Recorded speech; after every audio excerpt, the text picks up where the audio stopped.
ओम शांति। आज तारीख है 20 जून 2021। अव्यक्त बाप दादा के महावाक्य। रिवाइज तारीख 22 जनवरी 1988। मुरली का सार। हिम्मत का पहला कदम समर्पणता।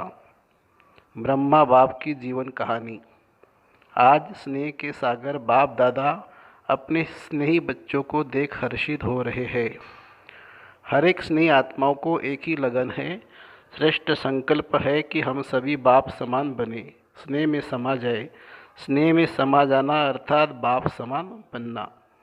सभी के दिल में यह दृढ़ संकल्प है कि हमें बाप दादा द्वारा प्राप्त हुई स्नेह शक्तिशाली पालना और अखूट अविनाशी खजानों का रिटर्न अवश्य करना है। रिटर्न में क्या देंगे सिवाय दिल के स्नेह के आपके पास और है ही क्या? जो भी है वो बाप की दिया हुआ ही है। वो क्या देंगे? बाप समान बनना, यही रिटर्न है और यह सभी कर सकते हो। बाप दादा देख रहे थे कि आजकल सभी के दिल में विशेष ब्रह्मा बाप की स्मृति ज़्यादा इमर्ज है। स्मृति शरीर की नहीं है, लेकिन चरित्रों के विशेषताओं की स्मृति है, क्योंकि अलौकिक ब्राह्मण जीवन ज्ञान स्वरूप जीवन है। ज्ञान स्वरूप होने के कारण देह की स्मृति भी दुख की लहर नहीं लाएगी। अज्ञानी जीवन में किसी को भी याद करेंगे तो सामने देह आएगी। देह के संबंध के कारण दुख महसूस होगा। लेकिन आज ब्राह्मण बच्चों को बाप की स्मृति आते समृति आ जाती है कि हमें भी बाप समान बनना ही है। अलौकिक बाप की स्मृति समर्थी अर्थात शक्ति दिलाती है। चाहे कोई बच्चे दिल का स्नेह नयनों के मोतियों द्वारा भी प्रकट करते हैं, लेकिन दुख के आंसू नहीं, वियोग के आंसू नहीं। यह स्नेह के मोती हैं, दिल के मिलन का स्नेह है। वियोगी नहीं, लेकिन राजयोगी है, क्योंकि दिल का सच्चा स्नेह शक्ति दिलाता है कि जल्दी से जल्दी पहले मैं बाप का रिटर्न दूँ। रिटर्न देना अर्थात समान बनना। इस विधि से ही अपने स्नेही बाप दादा के साथ स्वीट होम में रिटर्न होंगे, अर्थात साथ वापस जाएंगे। रिटर्न करना भी है और बाप समान और बाप के साथ रिटर्न जाना भी है। इसीलिए आपका स्नेह का याद दुनिया से न्यारा और बाप का प्यारा बनने का है। तो बाप दादा बच्चों के समर्थ बनने का संकल्प, समान बनने का उमंग देख रहे थे। ब्रह्मा बाप की विशेषताओं को देख रहे थे। अगर ब्रह्मा बाप की विशेषताओं को वर्णन करें तो कितनी होंगी। हर कदम में विशेषताएं रही। संकल्प में भी सर्वों को विशेष बनाने का हर समय उमंग उत्साह रहा। अपनी वृत्ति द्वारा हर आत्मा को उमंग उत्साह में लाना, ये विशेषता सदा ही प्रत्यक्ष रूप में देखी। वाणी द्वारा हिम्मत दिलाने वाले, नाउम्मीद को उम्मीद में लाने वाले, निर्बल आत्मा को उड़ती कला की विधि से उड़ाने वाले, सेवा के योग्य बनाने वाले, हर बोल अनमोल मधुर युक्ति से युक्त थे। ऐसे ही कर्म में बच्चों के साथ हर कर्म में साथी बन कर्मयोगी बनाया। सिर्फ साक्षी होकर देखने वाले नहीं, लेकिन स्थूल कर्म के महत्व को अनुभव कराने के लिए भी कर्म में भी साथी बने। जो कर्म में करूँगा, मुझे देख बच्चे स्वतः ही करेंगे। इस पाठ को सदा कर्म करके पढ़ाया। संबंध संपर्क में छोटे बच्चों को भी संबंध से बच्चों को समान खुश किया। वानप्रस्थ रूप से अनुभवी बन संबंध संपर्क से सदा उमंग उत्साह में लाया। बाल से बाल रूप, युवा से युवा रूप और बुजुर्ग से बुजुर्ग रूप बन सदा आगे बढ़ाया। यह सदा संबंध संपर्क से हरेक को अपनापन अनुभव कराया। छोटा बच्चा भी कहेगा कि जितना मुझे बाबा प्यार करता उतना किसी को नहीं करता। तो हरेक को इतना प्यार दिया जो हरेक समझे कि बाबा मेरा है। यह है संबंध संपर्क की विशेषता। देखने में हरेक आत्मा की विशेषता व गुण को देखना, सोचने में देखो, सदा जानते हुए कि यह लास्ट नंबर के दाने हैं, लेकिन ऐसी आत्मा के प्रति भी सदा आगे बढ़े।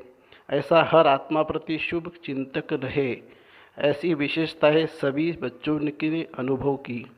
इन सभी बातों ने समान बनना अर्थात फॉलो फादर करना, ये फॉलो करना कोई मुश्किल है क्या? इसी को ही स्नेह, इसी को ही रिटर्न देना कहा जाता है। तो बाप दादा देख रहे थे कि हर एक बच्चे ने अभी तक कितना रिटर्न किया है। लक्ष्य तो सभी का है, लेकिन प्रत्यक्ष जीवन में ही नंबर है। सभी नंबर 1 बनना चाहते हैं, 2-3 नंबर बनना कोई पसंद नहीं करेंगे। यह भी लक्ष्य शक्तिशाली अच्छा है, लेकिन लक्ष्य और लक्षण समान होना, यही समान बनना है। इसके लिए जैसे ब्रह्मा बाप ने पहला कदम हिम्मत का कौन सा उठाया, जिस कदम से ही पद्मा पदम भाग्यवान आदि से अनुभव किया। पहला कदम हिम्मत का, सब बात में समर्पण था, सब कुछ समर्पण किया, कुछ सोचा नहीं कि क्या होगा कैसे होगा। एक सेकंड में बाप की श्रेष्ठ मत प्रमाण बाप ने इशारा दिया, बाप का इशारा और ब्रह्मा का कर्म व कदम, इसको कहते हैं हिम्मत का पहला कदम। तन को भी समर्पण किया, मन को भी सदा मनमना भोग की विधि से सिद्धि स्वरूप बनाया। इसलिए मन अर्थात हर संकल्प सिद्ध अर्थात सफलता स्वरूप बने। धन को बिना कोई भविष्य की चिंता के निश्चिंत बन धन समर्पित किया, क्योंकि निश्चय था कि यह देना नहीं है लेकिन पदम गुना लेना है। ऐसे संबंध को भी समर्पित किया, अर्थात लौकिक को अलौकिक संबंध में परिवर्तन किया। छोड़ा नहीं, कल्याण किया, परिवर्तन किया। मैंपन की बुद्धि, अभिमान की बुद्धि को समर्पित की, इसीलिए सदा तन मन बुद्धि से निर्मल शीतल सुखदायी बन गए। कैसे भी लौकिक परिवार से व दुनिया की अनजान आत्माओं से परिस्थितियाँ आई, लेकिन संकल्प में भी स्वप्न में भी कभी संशय के सूक्ष्म स्वरूप संकल्प मात्र की हलचल में नहीं आए। ब्रह्मा की विशेष इस बात की कमाल रही, जो आप सबके आगे साकार रूप में ब्रह्मा बाप एग्जाम्पल था, लेकिन ब्रह्मा के आगे कोई साकार एग्जाम्पल नहीं था। सिर्फ अटल निश्चय बाप की श्रीमत का आधार रहा। आप लोगों के लिए तो बहुत सहज है, और जितना जो पीछे आए हैं उनके लिए और ही सहज है, क्योंकि उनके आत्माओं के परिवर्तन की श्रेष्ठ जीवन आपके आगे एग्जाम्पल है। यह करना है, बनना है, क्लियर है। इसीलिए आप लोगों को क्यों क्या का क्वेश्चन उठने की मार्जिन नहीं है। सब देख रहे हो ना, लेकिन ब्रह्मा के आगे क्वेश्चन उठने की मार्जिन थी। क्या करना है, आगे क्या होना है, राइट कर रहा हूँ व रॉन्ग कर रहा हूँ, यह संकल्प उठना संभव था, लेकिन संभव को असंभव बनाया। एक बल, एक भरोसा, इसी आधार से निश्चय बुद्धि नंबर 1 विजयी बन गए।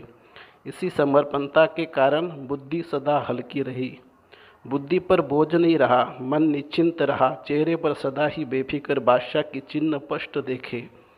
350 बच्चे और खाने के लिए आटा नहीं, और टाइम पर बच्चों को खाना खिलाना है। तो सोचो ऐसी हालत में कोई बेफिक्र रह सकता है? 1 बजे बेल घंटी बजना है और 11 बजे तक आटा नहीं, कौन बेफिक्र रह सकता? ऐसी हालत में भी हर्षित अचल रहा। ये बाप की जिम्मेवारी है, मेरी नहीं है। मैं बाप का तो बच्चे भी बाप के निमित्त है। ऐसा निश्चय और निश्चिंत कौन रह सकता है? मन बुद्धि से समर्पित आत्मा अगर अपनी बुद्धि चलाते कि पता नहीं क्या होगा, सब भूखे तो नहीं रह जाएंगे, यह तो नहीं होगा, वह तो नहीं होगा, ऐसे व्यर्थ संकल्प व संशय की मार्जिन होते हुए भी समर्थ संकल्प चले कि सदा बाप रक्षक है, कल्याणकारी है। ये विशेषता है समर्पणता की। तो जैसे ब्रह्मा बाप ने समर्पण होने से पहले कदम हिम्मत का उठाया, ऐसे फॉलो फादर करो। निश्चय की विजय अवश्य होती है। तो टाइम पर आटा भी आ गया, बेल भी बज गया और पास हो गए। इसको कहते हैं क्वेश्चन मार्क, अर्थात टेढ़ा रास्ता न ले, सदा कल्याण की बिंदी लगाओ, फुल स्टॉप। इसी विधि से ही सहज भी होगा और सिद्धि भी प्राप्त होगी। तो यह थी ब्रह्मा की कमाल।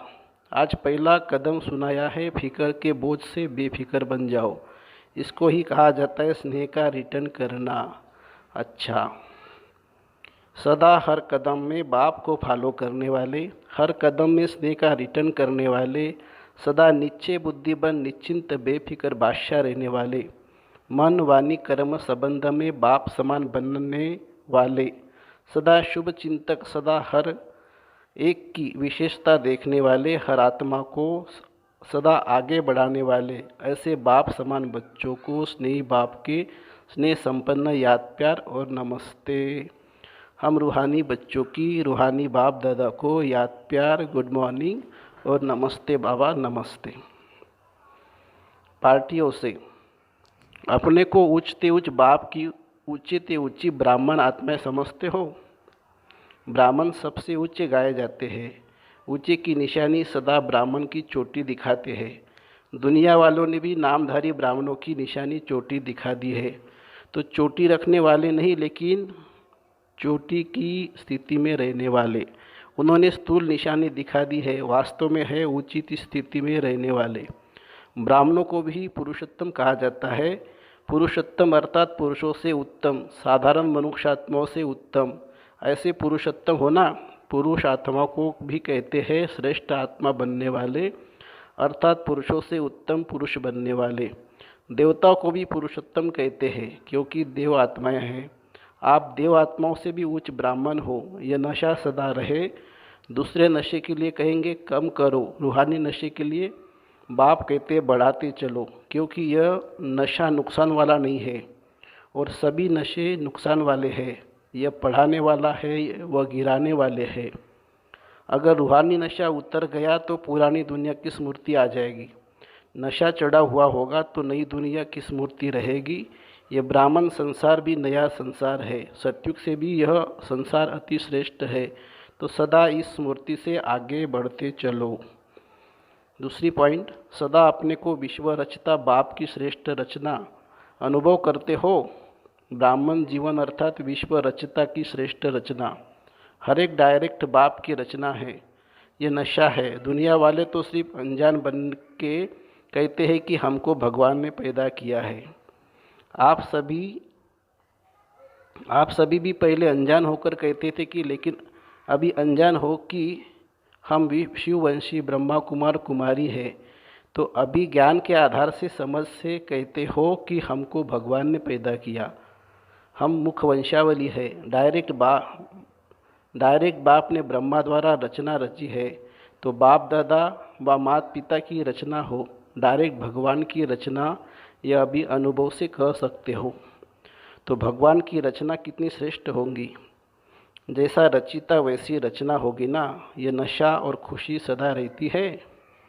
अपने को साधारण तो नहीं समझते हो।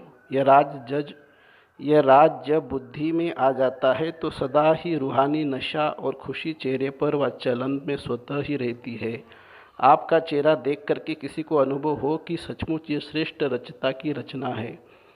जैसे राजा की राजकुमारी होगी तो उनकी चलन से पता चलेगा कि यह रॉयल घर की है, ये साहूकार घर की है, यह साधारण घर की है। ऐसे आपके चलन से, चेहरे से अनुभव हो कि यह ऊंची रचना है, ऊंचे बाप के बच्चे हैं। कुमारियों से कन्याएं 100 ब्राह्मण से उत्तम गाई है कि यह महिमा क्यों है? क्योंकि जितना स्वयं श्रेष्ठ होंगी उतना ही औरों को भी श्रेष्ठ बना सकेंगे। तो श्रेष्ठ आत्माएं हैं, ये खुशी रहती है। तो कुमारियाँ सेवाधारी बन सेवा में आगे बढ़ते चलो, क्योंकि यह संगम युग है ही थोड़े समय का युग। इसमें जितना जो करेंगे चाहे उतना कर सकता है। तो श्रेष्ठ लक्ष्य और श्रेष्ठ लक्षण वाली होना। जहाँ लक्ष्य और लक्षण श्रेष्ठ है वहाँ प्राप्ति भी सदा श्रेष्ठ अनुभव होती है। तो सदा इसी ईश्वरीय जीवन का फल, खुशी और शक्ति दोनों अनुभव करते हो। दुनिया में खुशी के लिए खर्चा करते तो भी प्राप्ति नहीं होती। अगर होती भी है तो अल्प काल की, और खुशी के साथ साथ दुख भी होगा। लेकिन आप लोगों को जीवन सदा खुशी की हो गई। दुनिया वाले खुशी के लिए तड़पते हैं और आपको खुशी प्रत्यक्ष फल के रूप में मिल रही है। खुशी ही आपके जीवन की विशेषता है। अगर खुशी नहीं तो जीवन नहीं। तो सदा अपनी उन्नति करते हुए आगे बढ़ रही हो ना। बाप दादा खुश होते हैं कि कुमारियाँ समय पर बच गई, नहीं तो उल्टी सीढ़ी चढ़कर फिर उतरनी पड़ती। चढ़ो और उतरो, मेहनत है ना। देखो कोई भी प्रवृत्ति वाले तो भी कहलाना तो ब्रह्मा कुमार कुमारी, पड़ता। अधर कुमार तो नहीं कहते, फिर भी कुमार कुमारी बने ना, तो सीढ़ी उतरे और आपको उतरना नहीं पड़ा, बहुत भाग्यवान हो। समय पर बाप मिल गया, कुमारी कुमारी ही पूजी जाती है। कुमारी जब गृहस्थी बन जाती है तो बकरी बन सबके आगे सिर झुकाती रहती है, तो बच गई ना।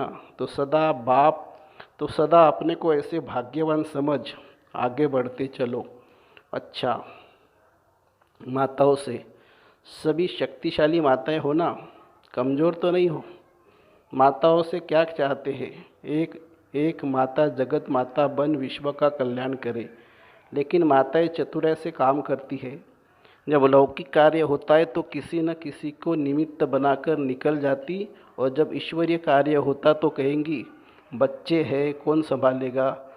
पांडवों को तो बाप दादा कहते संभालना है क्योंकि रचता है। पांडव शक्तियों को फ्री करें। ड्रामा अनुसार वर्तमान समय माताओं को चांस मिला है, इसलिए माताओं को आगे रखना है। अभी बहुत सेवा करनी है, सारे विश्व का परिवर्तन करना है, तो सेवा पूरी कैसे करोगे? तीव्र गति चाहिए ना, तो पांडव शक्तियों को फ्री करो तो सेवा केंद्र खुले और आवाज़ बुलंद हो। अच्छा, वरदान, सर्व रूपों से, सर्व संबंधों से अपना सब कुछ बाप के आगे अर्पण करने वाले सच्चे स्नेही भवो। जिससे अति स्नेह होता है तो उस स्नेह के लिए अब सभी के किनारे कर सब कुछ उनके आगे अर्पण कर देते हैं। जैसे बाप का बच्चों से स्नेह है, इसलिए सदाकाल की खुशी की प्राप्ति स्नेही बच्चों को कराते हैं, बाकी सबको मुक्तिधाम में बिठा देते हैं। ऐसे बच्चों के स्नेह का सबूत है सर्व रूपों, सर्व संबंधों से अपना सब कुछ बाप के आगे अर्पण करना। जहाँ स्नेह है वहाँ योग है, और योग है तो संयोग है। एक भी खजाने को मनमत से व्यर्थ नहीं गवा सकते। स्लोगन है, साकार कर्म में ब्रह्मा बाप को और अशरीरी बनने में निराकार बाप को फॉलो करो। साकार कर्म में ब्रह्मा बाप को और अशरीरी बनने में निराकार शिव बाप को फॉलो करो। अच्छा, ओम शांति।